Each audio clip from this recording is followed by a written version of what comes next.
사속 유영모의 가온찢기 67번째 시간입니다. 오늘은 신우주인간적 비전, 신우주인간적 비전이라는 제목으로 말씀드리겠습니다. 이 하늘 땅 사람, 신우주인간적 비전. 첫째, 21세기의 적절한 생명생태 신학의 구성을 위해서는 그 근본 비전을 신우주인간적으로 패러다임을 전환해야 한다. 비전이란 세계관보다도 더 근본적이고 포괄적인 의미를 가진 실제에 대한 종합적 통찰을 말하며, 비전의 변화는 곧 패러다임의 전환을 초래하게 한다.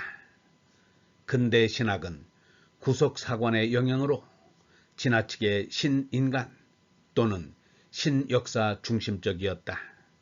다시 말해서 그동안 신학은 하늘과 사람만 강조하고 땅을 잃어버렸다. 생태계가 종말에 직면한 지금에 와서야 서양 신학자들은 크게 반성하고 땅을 되찾고자 아우성이다. 그러나 그들이 좋아하는 둘로 나누는 습성 때문에 또 문제가 생기고 있다. 하늘이 아니면 땅, 인간이 아니면 자연하며 그들은 습관적으로 둘 중에서 하나만 골라내려고 하는 것이다. 그러나 하늘, 땅, 사람은 모두가 나눠질 수 없는 실제의 존재론적 구성 요소이고, 하늘과 땅과 연계되어 있는 사람이 참 사람이다. 우리 조상들은 이것을 천지인 삼재라고 하였다. 나는 이 중에서 천을 신으로 바꾸고 신우주인간의 삼재로 이루어진 신우주인간적 비전을 신학의 근본 비전으로 삼아야 한다고 주장하고자 한다. 미국의 여성 생태 신학자 존슨이 밝혀준 것처럼 사실 그리스도교 전통에 있어서 창조 세계의 상실과 땅과 우주에 대한 기억 상실증은 불과 최근 500년 동안 일어난 현상이며, 그 이전 1500년 동안에는 없었던 일이다. 히브리 성서는 땅이 하느님의 완전한 소유이며 그 영광으로 충만하다고 진술하고 있어 상당히 자연 친화적이며, 여기서 자연을 떠난 종교적 의미를 찾아보기 어렵다. 그리스도교 성서에도 성육신, 몸의 부활, 성만찬적 분배, 우주적 구속과 소망 등 자연 친화적 주제들이 풍부하게 포함되어 있다.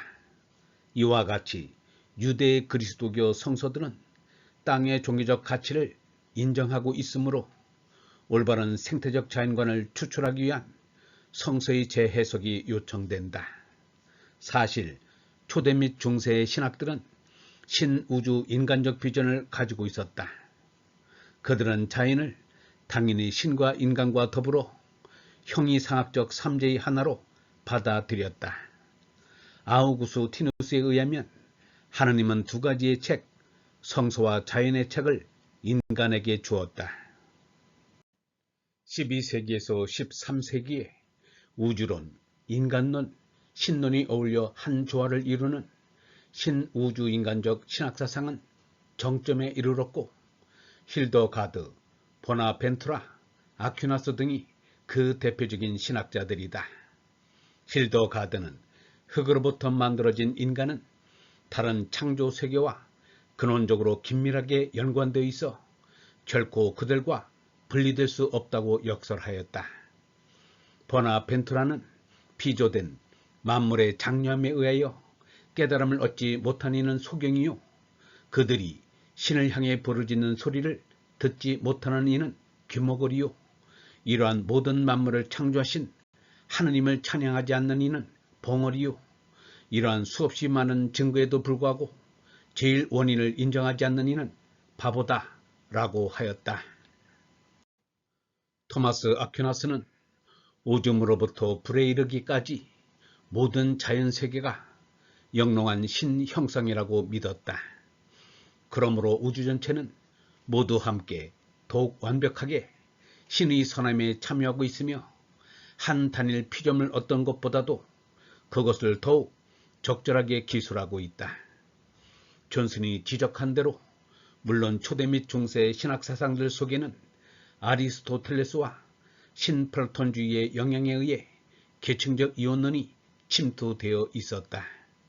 정신과 물질, 남성과 여성, 인간과 자연을 계층적으로 확연히 구별하는 이 존재의 계층적 사유는 엘리트 남자를 정점으로 창조 세계 안에 지배와 종속의 억압적 체계를 허용했고, 결과적으로 반여성적이고 반생태적 태도를 초래하게 하였다. 그럼에도 불구하고 아직 이 사상들에게 있어서 인간과 더불어 자연은 적어도 신 앞에 질서와 조화를 이루기 위한 필수 불가결한 일부분이었다. 이러한 1500년의 자연 친화적인 유산에도 불구하고 종교 개혁 이후 로마 가톨릭과 프로테스탄트 신학자들은 자연에 대한 관심을 상실하고 신과 인간에게만 집중하여 치명적인 결과를 초래케 하였다. 자연신학 전통을 가지고 있었던 가톨릭 신학이 자연을 상실하게 된 이유는 사실 지적이기보다는 오히려 정치적인 것이었다. 17세기에 갈릴레오 사건 이후 신학자들은 태양 중심적이고 진화론적인 과학적 세계관과 결별하기 시작하였으나 사실상 중세의 지구 중심적 세계관은 붕괴되었으므로 가톨릭 신학은 세속적 세계관의 변화와는 전혀 관계가 없는 고립된 자유학문이 되어버렸다. 더욱이 가톨릭 신학의 프로테스탄트 신학과의 만남은 인간론으로 흡수를 더욱 가속화시켰다. 종교개혁 강령이 된 오직 그리스도로만, 신앙으로만, 은총으로만, 성경으로만은 프로테스탄트 신학사상에 강렬한 인간 중심적 전환을 가져오게 하였고, 하느님 앞에서 죄진 인간이 신학의 중심이 되어버렸다. 이러한 상황에서도 사실 초기 프로테스탄트 신학은 비교적 자연 친화적이었다. 칼뱅은 자연세계의 모든 곳에 신의 영광을 반사하는 불꽃이 있다고 말했다.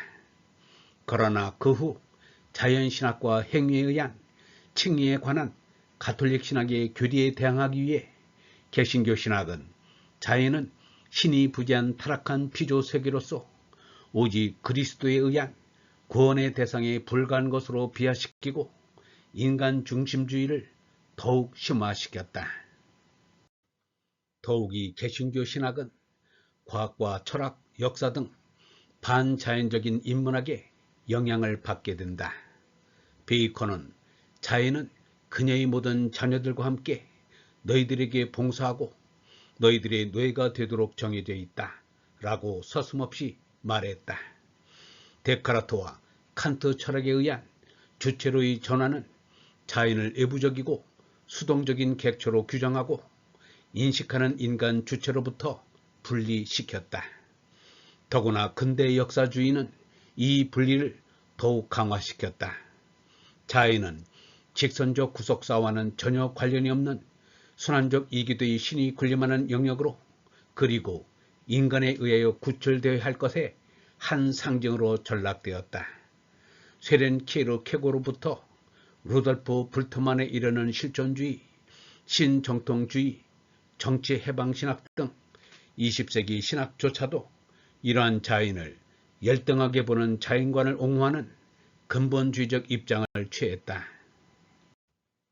인간만이 소유했다고 간주하는 선택하고 결정하는 자유는 우월한 것이고, 그렇지 못한 자유는 결정론적이고 기계적인 열등한 것으로 폄하했다.